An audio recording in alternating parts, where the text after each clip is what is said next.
think we are live. All right, everybody, welcome to the Terrain of Magical Expertise RPG follow-up stream. I'm Chris Niosi, better known as Kerbifer, or hopefully not better, because that's a character and I'm a person. I'm trying to differentiate those two. It's a thing. Joined once again by Mr. Michael Prinky. Say hello, sir. Greetings. Hi. Hopefully everybody can hear both of us okay as I sneakily look at the chat to make sure that audio levels are all right. Yes, I'm coming through okay, am I? I hope so. We'll find out. I have the camera up here today because I need the keyboard in front of me this time. So, all right. So let's just get right down to business, I would say. I've got a whole lot of cool stuff that I want to show you all. Not the least of which, let's just get right into it. We are going to show the first little teeny bit of gameplay footage. As a little bit of a disclaimer, the footage you are about to see here is a very early work-in-progress preview build of the game that we are working on. It is not necessarily reflective of the final product, nor is it reflective of what you will see in the demo build that we are going to be delivering to you for the Kickstarter that we are going to be moving towards in the very, very near future. That is correct. As a bit of a clarification, that is our goal. We are making a playable vertical slice prototype that you'll be able to download and play as a proof of concept. We don't want to leave any ambiguity about the fact that given the resources we are looking to raise, we can definitely deliver the product as envisioned and pitched. So, most of what you're going to see here, that all being said, has been built in about the last week in terms of the content that you're looking at. The area you're going to be seeing, the abilities, the enemies, that should give you an idea of how quick we've got the turnaround time for all of this content. There are things that could stand some improvement. There's, usual bug fixes for a pre-alpha build. Mostly the user interface and menus need work. I did spot a few camera glitches and graphical artifacts, but we'll deal with them in time. Anyway, go on with it. No problem. All right, so start off. We've got our adorable little white hat hacker. We're particularly partial to the cybernetic race version, this little robot cutie over here. So this is a test environment. I built these graphics myself. We are actually in the process of getting some much nicer looking environmental stuff from Jordan Lasco and Crescent Rhodes, who worked on the Terrain of Magical Expertise web series. But I built this test environment, which will be a part of the prototype demo world. We have a couple able to show off a few enemies here, get into battle. So the overworld, as you could probably tell, is mostly inspired by the likes of Super Mario RPG, Legend of the Seven Stars, in terms of the isometric look. The battle system, on the other hand, though, is a little more inspired by the likes of Paper Mario. We have this sort of side-to-side sort of view here. I'm fighting a bunch of, as I believe I've called these guys, 16 beats. I don't apologize for anything. So we have some basic things kind of working here. So for those of you who have not played turn-based RPGs quite like this before, the whole kind of interesting thing that sets these apart in terms of like what our influences were and what I was hoping for with making this game in general is basically the attacks that you have, the grand majority of them are all performed with action commands where basically, so for example, we have this regular strike attack right here where if you're hitting a button like right before, I just screwed it up, but if you're hitting a button right before you make contact, you'll do extra damage, on top of the basic amount that you would have done already. And we also have like a whole bunch of different magic attacks that have different properties like that as well. The plan, which we'll get into a little bit in terms of the customization of the hacker themselves, but there we go. But you'll be able to choose what your magical abilities are and customize your, specifics and all that. Yeah, right now we just have like in just this little thing that we're showing off, we just have like a regular attack. We have, there we go. We have a couple magic attacks as well, and Michael's gone ahead and made 16-bit dudes, particularly weak to physical attacks. Because, you know, punch bees. Don't punch bees, kids. That's not smart. Got these, Since it's a bit of a preview build, I kind of played around with their various defenses and things in order to get a feel for what the balance of magic attacks and physical attacks were going to feel like. So it's the actual challenges inherent in these enemies, as Chris has designed them, have yet to be fully implemented. You know, namely because I have to get the status effects working correctly. But it's kind of interesting what layers of strategy already reveal themselves, even with a very simple RPG system built in here. And these are actually, of course, we've talked extensively about how all the player characters are going to be in, you know, the main enemies throughout this game. But we also have some regular monsters like these. We have Bolug, who's a ball bug, and Fola Roach, who's a little leaf roach, who's susceptible to our fire attacks we were just using a second ago. So we have gotten a couple of questions from the chat that I would like to bring up. Sure. One of them is, are there going to be other party members? And the other one is will characters from the show be in the game? Well, we've gone over this quite a bit, and I took the time after our last stream to answer as many questions as I possibly could. Yes, we will be featuring, I think, if not all, a grand majority. Oh, I'm pushing this bug. Uh-oh. I bugged the bug! I bugged the bug! Ah, his collision. But yes, in fact, the other party members are basically going to be the characters that you know and love from the series.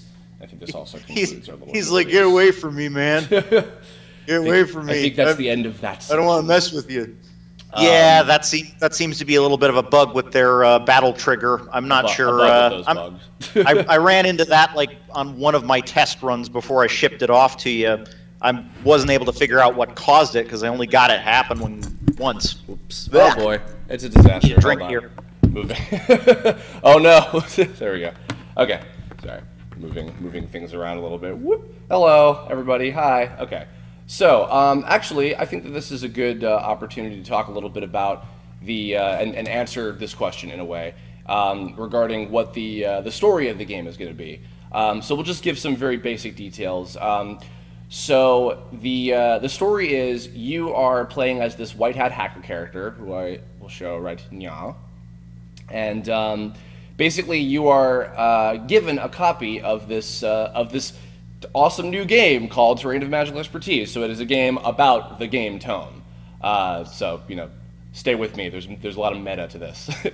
Basically, you're gifted a copy of the game, and you are besieged by a mysterious friend of yours to do a favor for them. Basically, there is a special event that's happening during the time of when the story begins.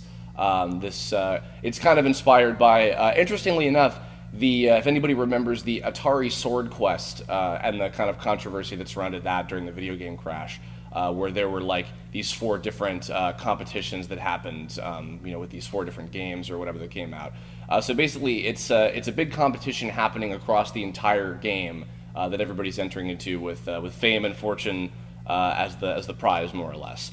So you were asked by your friend to do them a very big favor and go in and inspect what they believe to be are some nasty cheaters who are covertly giving themselves some unfair advantages during this competition.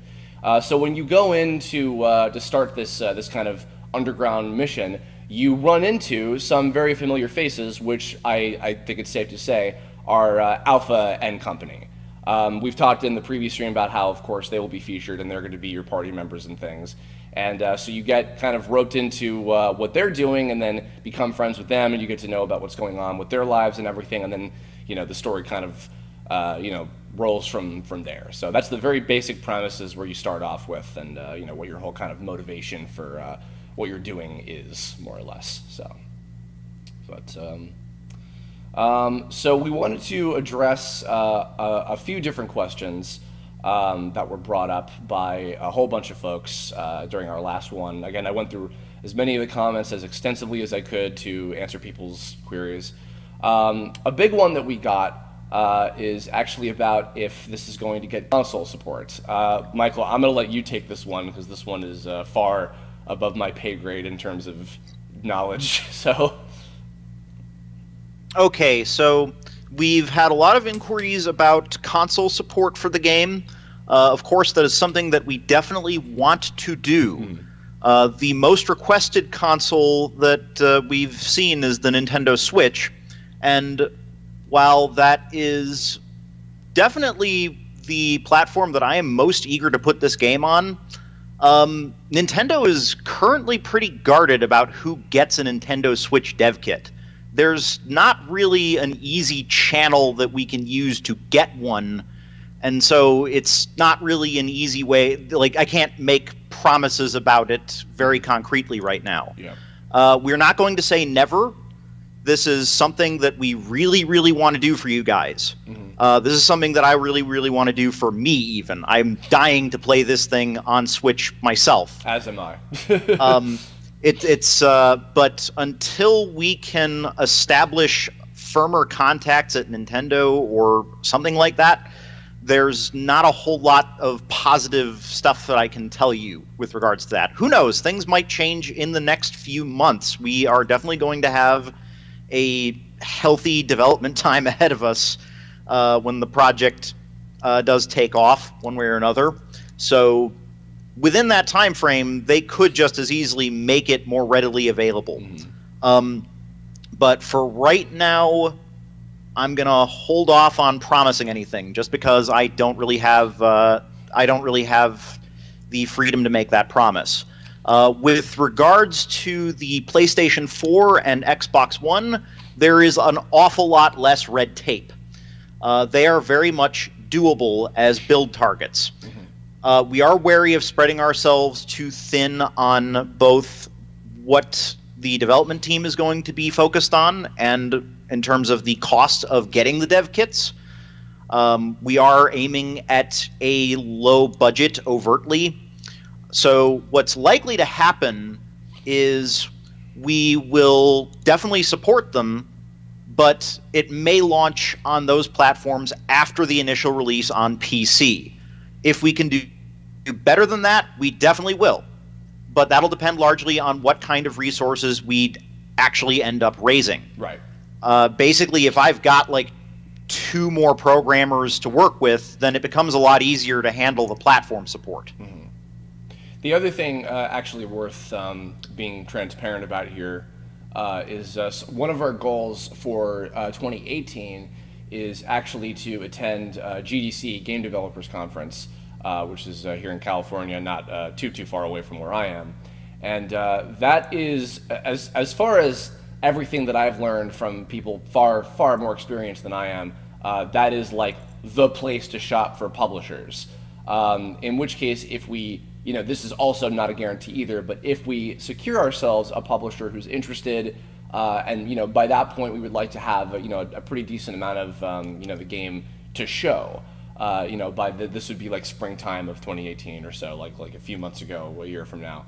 And then if we can drum up some interest in that regard, then hopefully that may mean some good things. But of course, that is also not a guarantee by any stretch of the imagination. So we're not promising anything with this. We're just addressing this is the reality of how this stuff works, the likelihood of it. But we are certainly interested. I mean, I can't think of anybody who wouldn't want to have their project on a console, So, but yeah, actually something I saw brought up a few times, and I apologize for not reinstating this during the when we were talking about the story.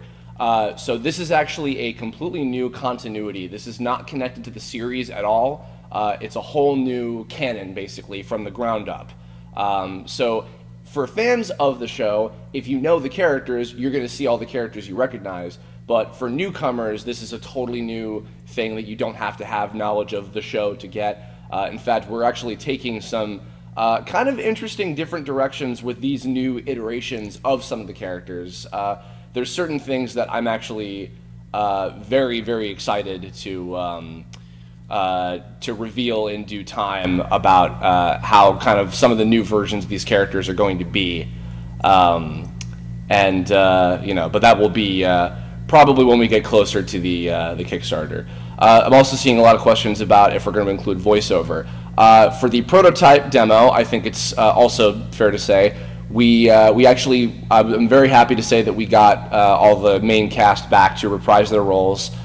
They have some little bits of dialogue to share with in the prototype demo, as well as in the trailer that we're working on. And yeah, so we are we want to include voiceover in the game. Of course, that's that's something that we have to handle like way closer down the line. So we'll see. But let's see, what's the next? Oh, of course, I think we should talk a bit about our little friend, the White Hat Hacker over here. What do you say? Yeah, that is another one of the most frequently asked questions. Coolio. All right, so here's the basic deal about the level of, because probably one of, if not the most frequently asked question we got after we did the previous stream was how much actual customization is there going to be? Yes. So actually, Michael, so in regards to the designs, there was kind of in tandem with this question, a lot of folks were asking like how much customization visually is there going to be? I'm going to out myself here, and I'm going to let you go ahead and explain more or less why we're going with these specific designs and not allowing for basically making your own character as the player character. Okay, so to clarify the point, the White Hat Hacker is available in 4 races, 3 classes, and then you can pick an element. 5 different elemental alignments, which we'll get to the details of that in just a moment. So, and it it basically comes down to there are 4 different sets of sprites that you're going to see for that character, for the different races.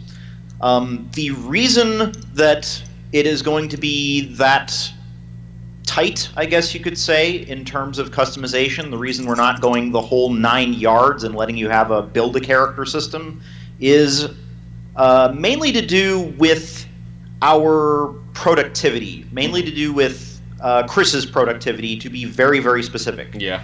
We discussed the possibility of a system that would let you kind of cobble together a sprite from a number of different parts, and that would kind of use skeletal animation instead of the more traditional frame-by-frame animation. And that's a type of system that I have worked with in the past on other projects. However, that would be a whole technology stack that Chris would have to learn from the ground up, whereas as a hand-drawn animator working with Flash and outputting frames for me to import and put into 2D Toolkit, that's something that he is already very well versed in and already very fast at. He outputs these battle sprites so fast that I cannot keep up with implementing the enemies. He's got most of the enemies for Chapter 1 plus like 4 boss fights worth of sprites ready for me already. Yeah. It's complete. Also, most of the main party. Yep. Been working very much ahead as much as I possibly can. Including their special attacks and everything. It's completely insane. That productivity is very, very important to us if we are going to hit our goals for this project within the budget constraints that we are setting out for our minimum funding level. So that is mainly why we are sticking with a very limited character customization system. This was a matter of a lot of debate, and we eventually agreed that we should definitely do our best to take advantage of Chris's skills and workflow as is, instead of overturning the whole ship. Right. And I fully secede. It is certainly in a matter of like wanting to keep the comfort zone level intact for the sake of productivity. I'm showing off a little bit of, this is the one of the versions of the cybernetic race white hat hacker character.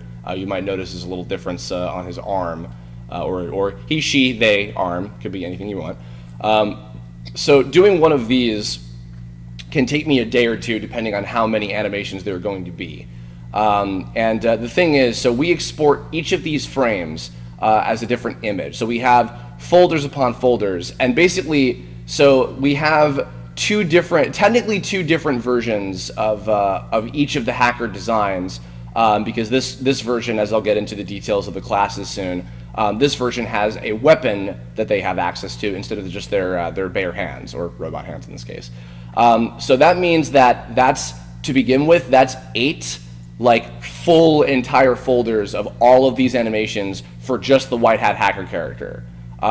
You know, so like, and another question I've seen, you know, even kind of, I guess kind of to plead of like, well, is at least this possible for, can we get color changes, like different, you know, can we customize the color of our character? Even that, we don't have a system that allows to like just, oh, and then we're programmed that if you chose red at this point in the game, it just makes all of, you know, these parts that are like white colored or whatever red. We don't have a system for that. It would have to be a separate entire new set re-exported of the red version, the orange version, yellow, green, blue, purple, puce, magenta, chartreuse, you know, and that also takes up a lot of space, on top of the fact that we're going to have probably, you know, I'll be presumptuous and say in the hundreds, maybe even thousands of sprites and characters to include in this. And then even I'll admit from, you know, without giving too much away about the designs of the, you know, our other heroes, I will say from purely snobby artistic standpoint, one, I like having this character have basically their own specific color scheme, as well as, you know, for story purposes, of course, you'll notice that, you know, each of these different versions of the hacker have different white hats, which is kind of in line with their whole motif. So, but that said, I think that, and you know, and actually, you know, I'll even say this, and this is totally like self-indulgent, but I've seen lots of really, really cool fan art of people liking the different designs, and seeing kind of like who likes what version. Like actually, I was just at coffee with a few friends, and Kira Buckland's I was showing her pictures of them. I was like, "What's your favorite?" And she liked the morphological slime version the most, which I was very happy about because that one seems kind of like the underdog, I suppose. It's been cool to see. Oh, I like the animalistic one. I like the cybernetic one. I like the humanoid one. It's been cool to see that. So we appreciate the enthusiasm. So that said, let's talk about how you can, on the other hand, customize your white hat hacker. All right, so. I want to give a massive shout out to the good Mr. Weston Durant, also known as Cadget, who not only is our lead musician on the project, as well as he did all the main themes for the TOME series. He also created this stupendous logo, which I did the animation for here. As you can see, I threw this together a few days ago. This is our new fantastic logo, and he did awesome on it. As well as he designed these really cool looking little icons that kind of go into the specifics of what you can do. So so what you can choose are your gender, of which, by the way, as a side note, I alluded to this a little bit, we do want to have a he, she, and they option for people. I feel that that's something that, you know, maybe for some people, oh, that's not a big deal, but I think it kind of is, so we are including that. That may also affect voice options as well for, you know, if we are able to have the full game be, you know, voiced as we are hoping to have it. Nonetheless, so the races are basically aesthetic. We're also thinking of maybe later down the line having special abilities that are tied to your specific race, but that's still kind of up in the air, and we're kind of figuring out what may or may not be plausible, so, you know, we'll see what happens with that. And then for your class, now, actually, I want to mention this too. The very, very idiotic mistake I made in hindsight during the series, and a lot of people that follow the TOME 2011 web series know this, is that I I made some races also into classes. Like we had animalistic and morphological as classes, and I'm like, those aren't classes, those are races. So I was like, okay, that's a little strange. So we changed that, and now we've divided them up. So now, like for instance, say a certain not rodent hacker would be considered a animalistic fighter in his case, and he would be of the natural element, which we'll get into these. But so the classes, we have fighter, weaponary, and spellcaster. Now, I'll just say, again, without giving too much away, your party members will have 2 of each of these. So you'll have a fair balance of everything that you need, more or less. You can choose whatever class and race that you want to be for your character. So, fighter class, the advantage of this class is that for your regular attack, you can do multiple hits as opposed to just the 2-hit combo, as well as having a boosted speed stat. For the weaponary class, you have an easier strike time hit attack with your weapon, and it does more physical damage because your basic attack and defense power are boosted in this class. And then finally, the spellcaster class, a little weaker on the physical side, but makes up for very much in magic attack and magic defense power, which is great for if you're big on using specials. So I will point out that the weaponary class, the follow-up attack, has a critical hit. Yes. If you land the timed hit a second time. Mm-hmm. And also, in fact, you know what? Why not? I'll even let me pull out. I'm going to show what the weaponary variants look like. So, weaponary animalistic has this little spear. We have the weaponary cybernetic class, which has this little cool purple axe thing. I'll just put them. I'm just going to shadow them over themselves. We have, for the human version, we have, actually this one was tricky to settle on, but we decided to go with a baseball bat, because worked well with the baseball cap. And then last but certainly not least, I'm growing to be affectionate for the slime one. Morphological has a flail that their arm literally transforms into, so it's adorable. Anyway. And then, of course, another fun one. This is one that I'm quite fond of, and we also have this was directly. I have no bones about saying this. This was very much inspired by the elemental system in Mega Man Battle Network, where it's 4 elements and then neutral. So the neutral element has no elemental particular strengths or weaknesses necessarily, and it allows for being able to learn lots of different kinds, but you don't have, like, I guess what Pokemon call stab damage, where, like, if you are a natural element, then, you know, if you used a natural attack, pardon me, it would do, like, 1.5 damage or whatever it is, that kind of thing. So natural elements, made up of nature and wood and earth and plant life and things like that. Then we have infernal, which the natural is weak to infernal. Infernal is, of course, fire and darkness and, you know, demon-type stuff, which is weak to crystal element, which is kind of a combination of water and ice, a little bit of mystical, psychic-type stuff, and even some stone as well. And then, which is weak to the technical element, which is, you know, electricity and lightning and steel, mechanical-type stuff, you know, but not exclusively to the cybernetic race, of course. And then loops back around, that is weak to the natural element. So you can pick any of these, and of course, you know, then you can get more specific attacks based on whatever that particular element is, etc.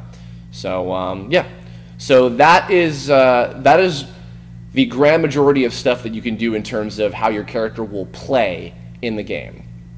For a frame of reference in our demo, the character that we were showing is the cybernetic race, the fighter class, and neutral element. If he had been using the infernal element, then he would have been doing even more damage with those fire-based attacks that he was doing. He would have just been cleaning their clocks. But then he also would have ended up being weak to crystal attacks if there had been any crystal enemies around. Right.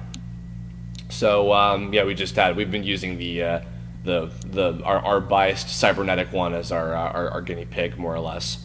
So I guess next up, I'm sure still probably a lot of people are asking, well, why do we decide to go with the direction of having a set player character and not being able to make your own character? Again, we want to be fully transparent about all of our reasons for why we're making these decisions. So the biggest reason why we are confident, that I'm in particular confident that we can make the budget that we're trying to raise, which for those of you who don't know, we're looking to raise, when we release the Kickstarter, a base goal of $75,000, which is both a lot of money and also not a lot of money for building a video game. It is fairly tiny. Yeah.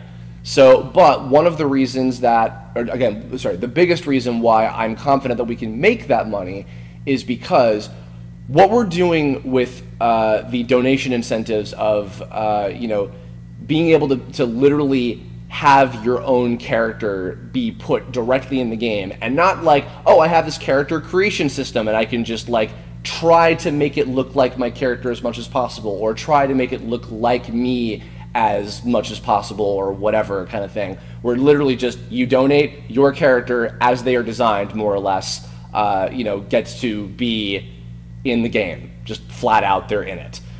That's a big incentive, and I think I might have said this last time too, but from most Kickstarters that I've taken a look at, even literally as minute as just having yourself or one of your characters have a cameo in the background of a game is usually in like the 4-digit range, like at least $1,000. And we're charging, again, and we're going to get into more of the specifics of the donation incentives again, because we've had some updates to them. But for as low as $30, you can just literally have one of your background characters be in the game somewhere. Like, that's nothing comparatively. It's basically like not even a mildly expensive commission. It's just like you get a little sprite, it gets to be in level, it's in the game, And I like to think, without being too up my own ass here, I like to think that that's a pretty reasonable deal. And then even beyond that, with the ones in the 3-digit range, for having a fully animated enemy that like you can fight against and will have all their animations and everything, like that's pretty good, I would say. I do apologize if that sounds like I'm tooting my own horn, but like it's because I think that we can do that, and I think that that's a pretty decent deal. So to clarify, the gist of this is that although you won't be able to customize the White Hat Hacker in every way that you want, you will be able to, for the donation tiers, get your character exactly as you want them in the game. They will be custom drawn and animated, within reasonable constraints, so that Chris can keep up with the workload. Of course. And we'll have tiers at around the $30 mark for just having a character, as an NPC in the world, just kind of standing around and doing stuff in the overworld. Do you actually, on that note, sorry to interrupt you, do you want to just, because I can even pull up some pictures, do you want to go into the specifics of each of the tiers now? Yes, that seems like a good idea. Sure. So actually, first of all, one of the new things that we're adding, because this was pretty decently requested, we are going to have a lower $15 tier for just getting your name in the credits. A lot of folks who were like, hey, I would love to contribute, I would still love something, I may not be able to afford even as much as $30, which is totally understandable if you can't, but we would like something. So there was enough demand for, we're going to have a minimum $15 donation incentive for just being credited in the game. So there's that. All right, so I'm going to pull up some pictures real quick and show you all a little bit of what you're in for, basically. Okay, so for, again, as low as a $30 donation, you will receive, for your reward, one of these. So this is what the overworld sprites look like. They're about this small, and they bob up and down, have little, just 2-frame animations of just bobbing around. So we have a whole ton of locations, and actually one location in particular, hint hint, that will allow for just tons and tons and tons of these. These are going to be of basically an unlimited amount. Now, a couple things that are actually very important about this that we've learned in recent, actually in just this recent week or so. So, for all people who are donating, to have either your likeness, your character, or even your fan character included in this game, there will, after the donation, the donations are finished, the Kickstarter period is over, and if we hopefully get our funding, which I'm confident we can, there will need to be a signature, like for a contract sign, to basically give us permission to use your likeness or character or etc. Like the information you're giving us to use in this, which that might sound boring. We're going to keep it as simplistic and straightforward as possible. If there's even a way to just include a link to where you can just sign something in the Kickstarter surveys that we can send out. But that is something that you will have to do. So, get your out of the way. Understandable, contracts are boring, but we're going to keep it as simple and straightforward as possible to just make it easy for people as well. Nonetheless. So as far as the important question of how much say will you have in terms of what your character will be like when you donate for any of these incentives. So if you have a picture, if you're an artist and you designed your own character and you have a picture of your character, literally if you provide a link to that, works. If you want yourself to be turned into a character, you can give us a picture of yourself to work off of. If you have even just a written description of what you would like, and I can work off of it from there, then even something like that. There were some people who were like, oh, what if I can't come up with anything? What if I don't have any ideas? Literally, if it were even as simple as like, here's a picture of me, and and then of course from there you pick your race, your class, and your elements. This is especially for the ones that will be fully animated enemies, and you'd be like, oh, okay, I want to be like a electric, like lightning power guy or something, and then I can work with that and take it from there more or less. So there's going to be a way for you to give us your information and instructions on what to do with your character as you submit them. And it can be basic. You don't have to be able to draw well. You don't have to be super creative or inventive or whatever, because I can fill in the blanks. I can work with whatever you give me, because it's really your support that is the most important. Another big request we got from a whole lot of folks that were asking about how this was going to go is regarding free copies of the game. So this is still relatively tentative, but this is what we're thinking right now. So an alternative version of the $30 tier would be to just get a copy of the game, like a Steam code, if we get it on Steam, which I'm sure we probably can, that kind of thing, or a download, however it would work. And then a $50 tier for getting both a background character like this one and a copy of the game. Now, that said, because we've had to take into account having a copy of the game on top of that, which, for those of you who don't know, when crowdfunding campaigns include rewards like that, that does cut into the sales of when the game itself comes out. So we do have to account for that in terms of how much money that we're making from the Kickstarter, how much we're spending over the course of development, projecting, like, who knows how well a game may or may not sell, etc. So that said, we are bumping up the following tier, which was originally going to be $70. We're thinking maybe somewhere around like $80, $90, maybe even $100 for getting a player character and a copy of the game, and your background character will have a speaking line, which I will real quick show you a little bit of what that looks like.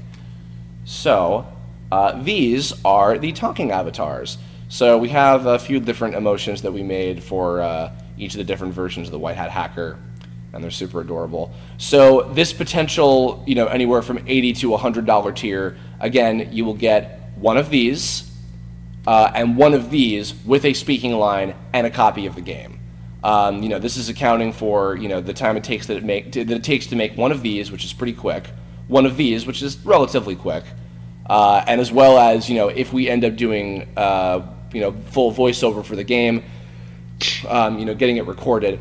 Side note, got a lot of questions from people about if that will be possible in terms of getting getting to voice your own character I'm going to say straight up, and I'm sorry if this disappoints people, I cannot guarantee that. In fact, I can almost practically guarantee you probably will not get to voice your own character.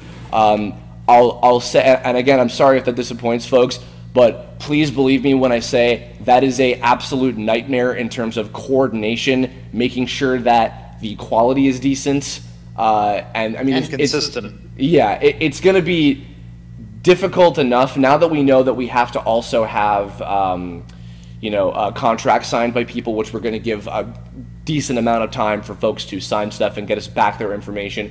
Coordinating that in and of itself is going to be such a massive workload that has nothing to do with making the, well, it does have to do with making the content of the game, but not making it itself. It's just data management for our purposes.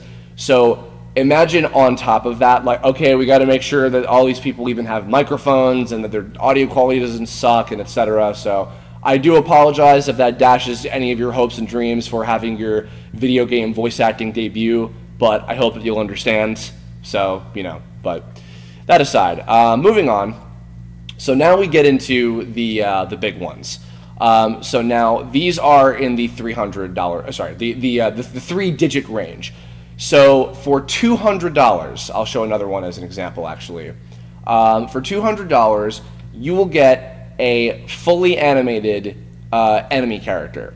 So this means that when you donate and you can give your input, you will be able to choose their gender, their name, their race, their class, and their element. So you provide us any details, any references, like any pictures of the characters if you might have, if you've drawn them or whatever, or if it's yourself, you give us a picture of what you look like. You can give us a written description of what their powers are, etc. In terms of the amount of say, so each of the enemy characters that will be based on the donators, they will be getting not every single one of these animations that I'm about to show, but I'm just pulling up this version of the White Hat Hacker as an example real quick. But they'll be given an idle, a jumping, a damage and death, in which they die. They have a little cute ghost thing. They get a attacking, a basic attack animation, which I'll show right here, and then usually a couple of magical abilities. Of which, if say like my earlier idea of like, an electric guy, like, okay, I want like a electrical beam that I can shoot out of my fingers or something, that sort of thing, where it's like, okay, that's fine, like, or like I static myself and like run in place and I increase my speed stat or something like that. We can give, we can allow for some, level of suggestions as to what their powers are and etc. And then just kind of go from there. Of course, we will have to befit, things to the scope of the game itself, but more or less that's the amount of input that you'll have on, what you can do.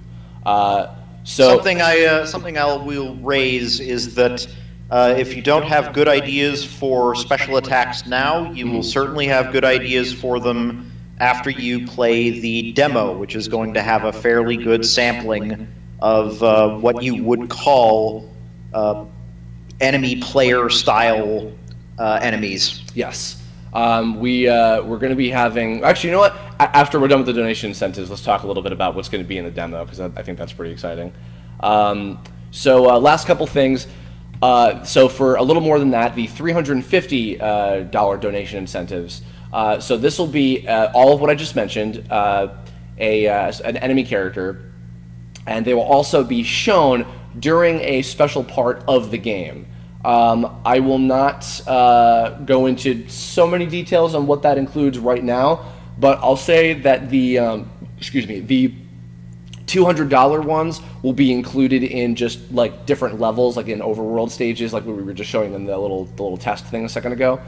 Sort of like enemy Pokemon trainers in a way. More or less, yeah. Like if anything, think of the monsters as kind of like just fighting wild Pokemon, and then think of the enemy players as like Pokemon trainers.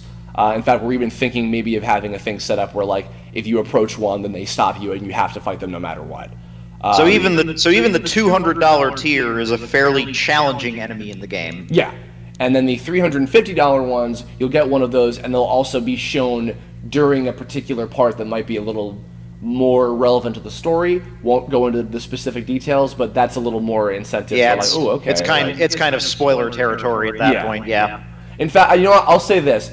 I'll say that they'll be more involved with the stuff that has to do with this special event that is happening that I mentioned during the basic story premise I was giving. Last but not least, and I want to say, I am incredibly surprised and thankful at and truly blown away at how many people said that they are legitimately wanting to donate for the final one, the $500 tier, which more or less you get to be a boss. We are going to have a very limited number of these. In fact, if I'm remembering correctly, I think we're actually only going to have 7. Again, the details of which will be revealed a little bit later on, but there are going to be 2 different kinds of $500 tiers where your enemy character will get to be a boss. They will have all of the, all the 9 yards, all the different animations and things.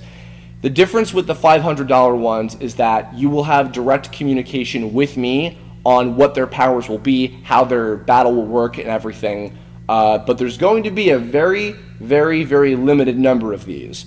So to those of you who are legitimately thinking about these and may be able to afford this, in which we very, very much appreciate that, make sure you donate early, because there may be a lot more people than you think that are going to be going for them. So that's worth pointing out. Let's see. So Mike, should we talk a little bit now, I think, about what's going to be in the demo? Sure. Okay. Would you like me to take that? Yeah, why don't you give a little basic overview of what's going on?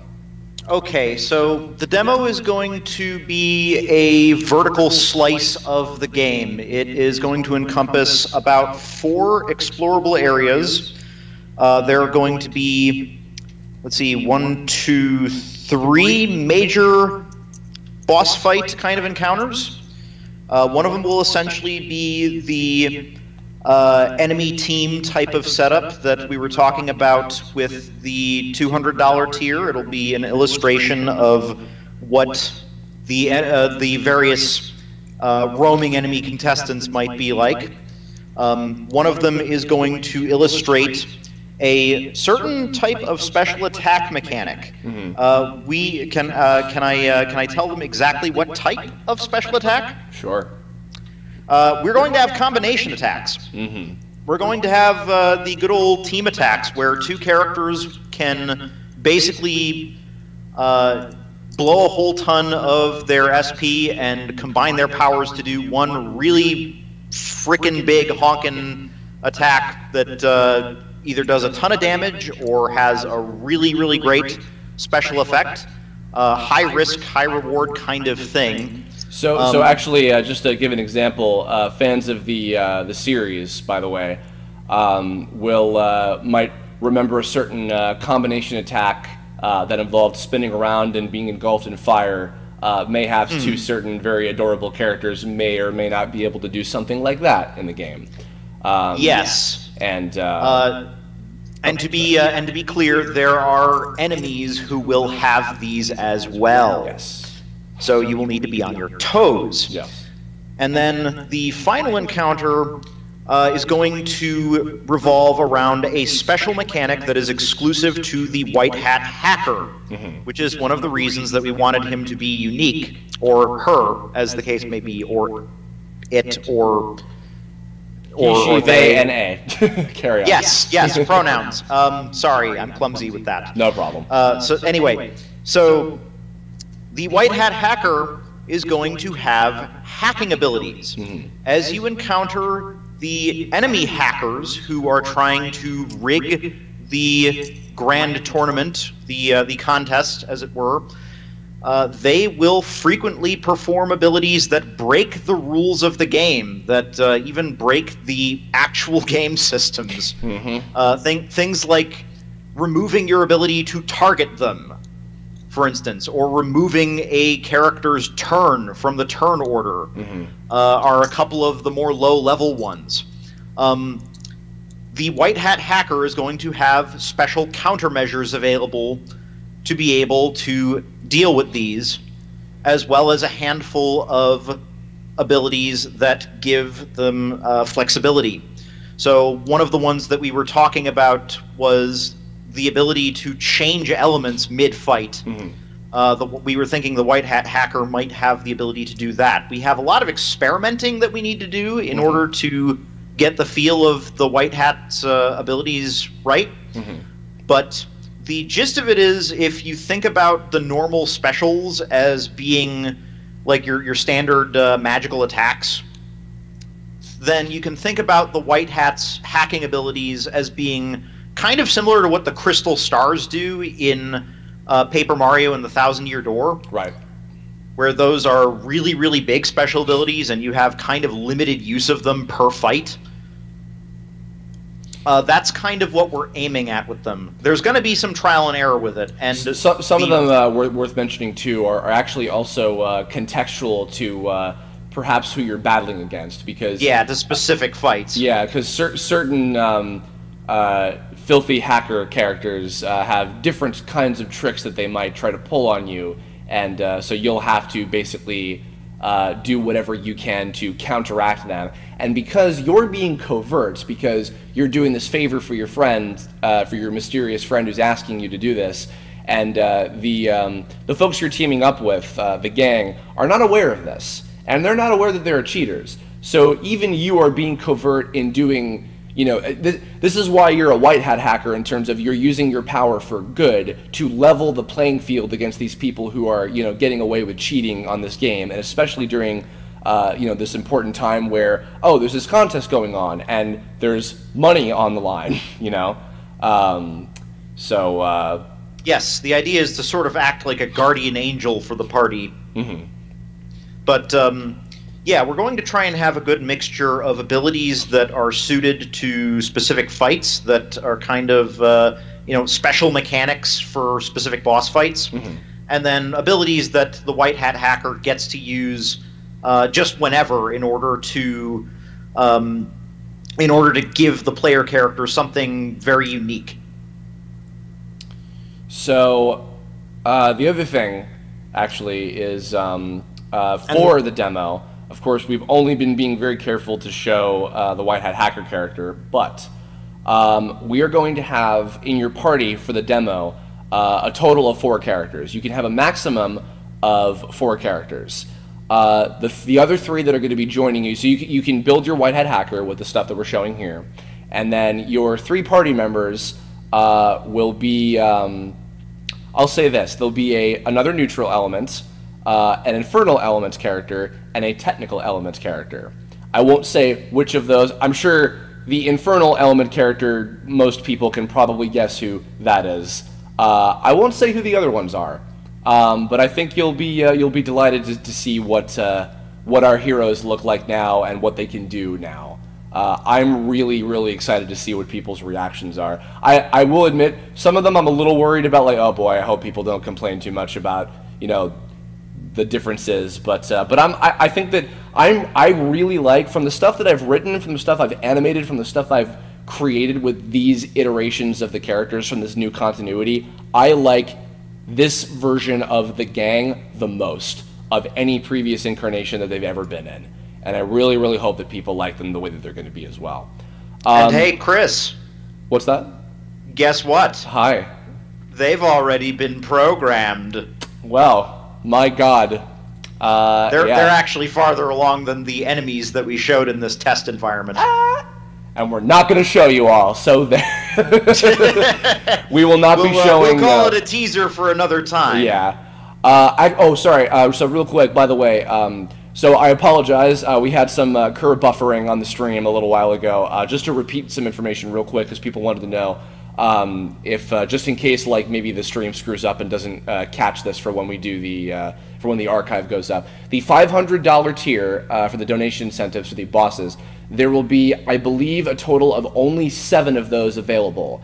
And the one difference that sets it apart from the previous $200 and $350 tiers for getting an enemy character is that you will be working directly with me in communication on building what your character looks like, what they can do, how their boss fight is going to go, etc. So all of the strategy of the battle, all of the special abilities, you get to kind of micromanage it. Right. So so there will be basically an extra step of, like, because with the previous ones, it's just you send me the information and then I make of it what I choose to make of it. With the $500 ones, it's a step further in terms of like being allowed to do like being able to get as much of what you want in there. And what I was also saying, I'm assuming I got cut off when I was mentioning this, is that there was a shocking number of people that legitimately were telling me on the comments of our previous stream that they actually want to get that $500 tier, like more people than I was expecting. So to anybody listening to this, whether you're here live right now or watching this in archive later, do please, if you want to get that, get it early, because they might go in the first day for all I know. You know, it's also not to be up my own ass, but like I've seen over 7 people say, "Oh crap, I actually really might get that." So yeah. So a couple other minor things. This is kind of slightly good news and bad news. It's just it's a thing. So I am currently in the midst of setting up for myself an LLC, which is necessary to basically have a company for doing something like this, and especially for managing the Kickstarter. This happened a little bit later than I was expecting, and because of the process and how long it takes, unfortunately we might have to push back launching the Kickstarter along with the free prototype demo until August. We were originally planning on launching it in the midst of July after Anime Expo and E3 and Summer Games Done Quick, which, by the way, please tune into that. And also, if you're going to Anime Expo, hope I'll see you there. But I think that we're probably going to have to guesstimate, I think, beginning of August. So I do apologize for the wait, but I promise that it will be worth it. And what's nice about this is that it basically gives us another like month and a half to work on polishing and finishing up the prototype demo so that it's really cool. I'm not apologizing for the wait. Well, precisely because of that. Yeah, I'm not apologizing. Certainly. I will take every hour I can get. Yeah. I also will say, if my evil, mysterious plans go to come to fruition, I will. We may be having some interesting marketing things happening. In fact, they may even have to do with what some of the rival enemy characters in the prototype demo, some certain cameos, are going to be. Perhaps I'm already saying too much, but we'll be having some interesting promotional stuff happening during the Kickstarter period to drum up interest from people outside of, not that we don't love all of you guys here on the channel, who I know most of you guys listening to this are probably fans of the series and like know the material already, which that's awesome. We also want to be able to market this to people who have never even heard of Terrain of Magical Expertise before, and so look forward to that. And yeah, in the meantime, I mean, we talked about this a little bit earlier, but these past, like, we're up to what, I think 5 months we've been working on this now, Mike? It's getting up there. It's getting to be about 6 months that we've had the clock kind of ticking. Yeah. In terms of the actual, like, the actual amount of hours of work that has been sunk into it, I would put it closer to like 3 months of actual work. It's just that there have been a number of interruptions and things. Well, in the early period there were, yeah. Yeah, labor of love. You know, it's sometimes you gotta prioritize other things in life. Sure, it happens.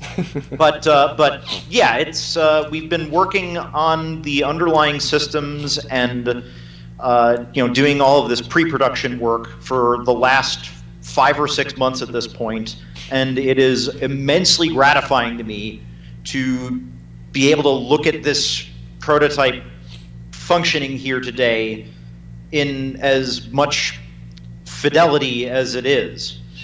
It's, and then every week that we work on this now, we're getting a whole ton of new stuff implemented. Like this past week, we had this environment with these enemies that didn't exist before. Mm-hmm. Next week, there's going to be status effects that didn't exist before. And then as it goes on, it becomes more and more of a real game. It's kind of what I always wanted a project like this to feel like as it's coming together. So I'm very grateful for the experience, one way or the other. Well, I'm also very grateful for the amount of work that you've been putting in. You know, I've been animating and building and doing this stuff. I can actually show you guys a little bit of what this like a close up of what this test level that we have looks like here. You know, I built this three times in a row because I've basically been just trying to pull my weight as much as humanly possible to live up to the amount of work that not only Michael has been doing, but our two assistant game designers, Nathan and Scott, as well as I mentioned Jordan and Crescent, who are going to be getting into doing more background work very soon.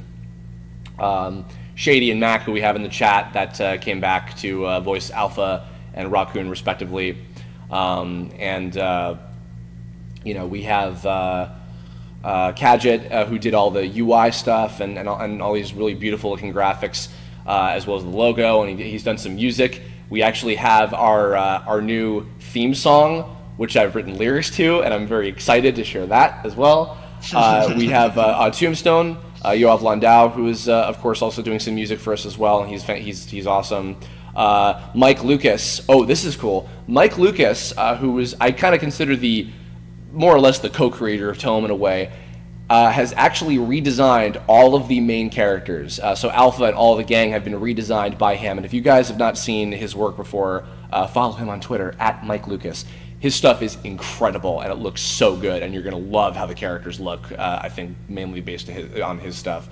We also have the amazing Zach Frost, who's been designing a lot of the very familiar recurring characters, some friends and foes alike. God, who else is on board?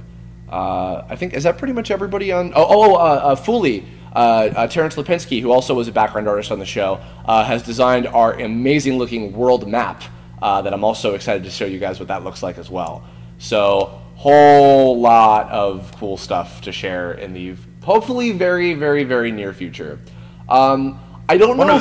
One of these days, I would love to do a featurette on our level editor. Oh yeah. Well, so you know what? Actually, sorry, this is a perfect segue. I was gonna say I don't know if we'll do another one of these before we launch the Kickstarter, because I don't see us having a whole lot of other stuff to like mention other than just like doing announcement videos and things for like when we get closer to, you know, releasing everything. But our intention is that you know, hopefully we want to do streams. I can't believe I forgot to mention this in the last one too. I plan on streaming, and it's perfect because they're not spoiler material because they're characters that people donated for. I want to stream working on all the backer characters. So if you donate, you'll also get to see me literally making your character and animating them and doing everything that will be on my channel and all that stuff. So, and Michael's even been maybe thinking about the possibility of doing like some tutorials and some behind the scenes stuff as to how his process works and everything. Yes, as the lead programmer on this project, I would actually be very, very eager to share the process of how we built this game in terms of all of the programming and the various frameworks that we used to build this. You know, something that I feel very strongly about is there are a lot of people who want to make a project somewhat like this. Mm-hmm. You know, who want to make their own Final Fantasy, or who want to make their own Paper Mario, or what have you, who want to make RPGs and adventure games.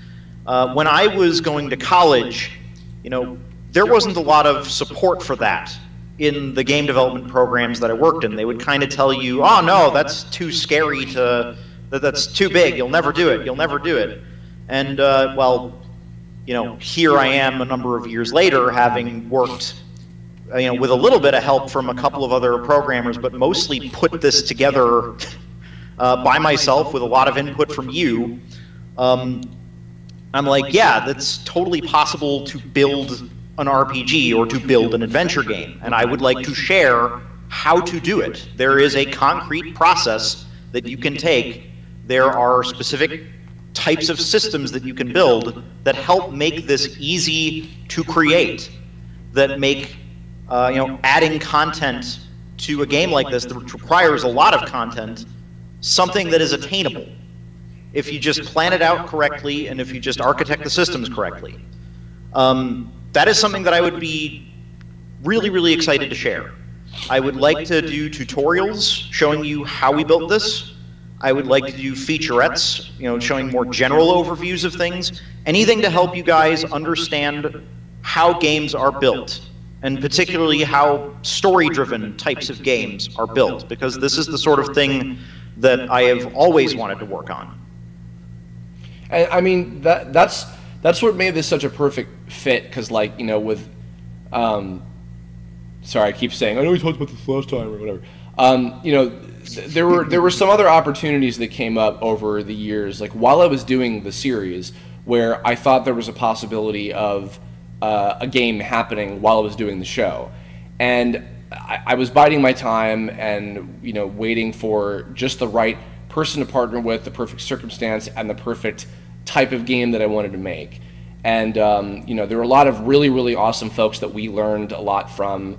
I can say the folks from Cryomore, the folks from A Hat in Time, the folks from Fiolasoft who created Black Hole. Like, so much of what I learned about, what pitfalls to be aware of, what makes a game fun. Even getting, like, I was even saying to you, like, watching E3 this year, I was just like, God, I'm like excited and like into video games again. I'm so excited to do something like this after all this time, and like wanting to make a game for years and years. And now, because of the fact that like we are so like-minded in like our tastes and our like methodology and etc., like, I think that this was a good setup, and I'm glad. I'm glad that I have you with my husband, Michael. Thank you. One of my many. Thank you, Curb. You're fabulous too. Oh, I'm trying. All right, to think I'd better cut that out. If there's any, no, you won't. I don't think I can do a voice off with you. I'm trying to think if there's anything else important we're talking about. I guess just really quick little overview is planning to hopefully launch the Kickstarter in August, early August.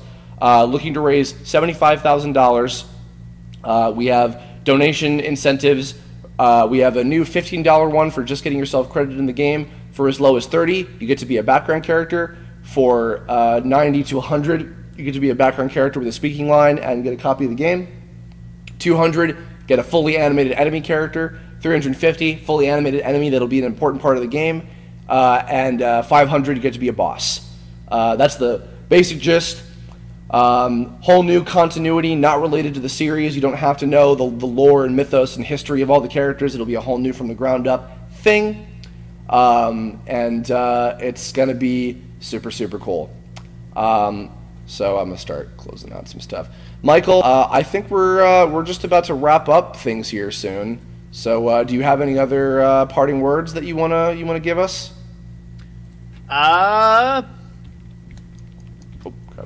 Not particularly. Well, good. Anyway, all right. Well, everybody, thank you so much for joining us. And oh God, oh, what's that? What's that? I didn't. I didn't mean to show. Bye, everybody.